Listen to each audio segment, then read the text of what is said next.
Bonjour Sébastien Delalleux, donc vous avez fondé Playfish, donc société de jeux en ligne. Et ma première question, c'est pourquoi est-ce que vous avez choisi Facebook en particulier pour promouvoir vos jeux en ligne?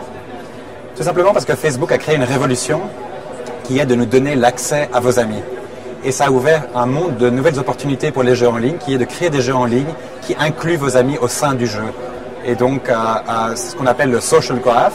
Et Facebook nous donne accès à ce graphe de vos amis qui nous permet de les inclure et d'inclure leurs photos au sein de nos jeux.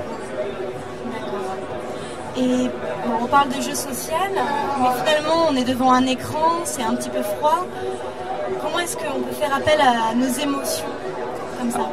Alors il faut bien se rendre compte que les jeux vidéo classiques, c'est vrai, peuvent être un peu froids, ce sont des émotions assez solitaires. C'est la joie de finir un certain niveau dans un jeu de course, ou la frustration de ne pas arriver à battre un certain monstre, mais ce sont des émotions assez solitaires. Alors, ce qu'on s'est rendu compte, c'est que si on crée des jeux qui incluent vos amis, il y a moyen de toucher des émotions beaucoup plus sociales, c'est-à-dire des émotions comme l'amitié, comme l'amour, comme les relations intergénérationnelles, mais aussi la compétition entre amis et toutes les émotions entre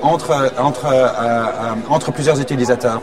Alors, ces émotions-là sont très puissantes. Ce sont des émotions qu'on retrouve souvent au cinéma, à la télévision, entre différents acteurs, et qu'on peut maintenant recréer au sein d'un jeu, parce que dans notre premier jeu qui s'appelait Who Has the Biggest Brain, vous vous battez contre vos propres amis, et l'émotion de battre sa sœur, son frère, son collègue est beaucoup plus forte qu'un inconnu contre lequel vous pourriez jouer dans un jeu en ligne classique. D'accord. Et donc selon vous, les jeux en ligne, est-ce que c'est l'avenir? Est-ce que ça va remplacer les jeux plus traditionnels? Alors les jeux traditionnels restent quand même une industrie de force, d'environ 50 milliards de dollars dans le monde, et je ne pense pas que ces jeux-là vont disparaître.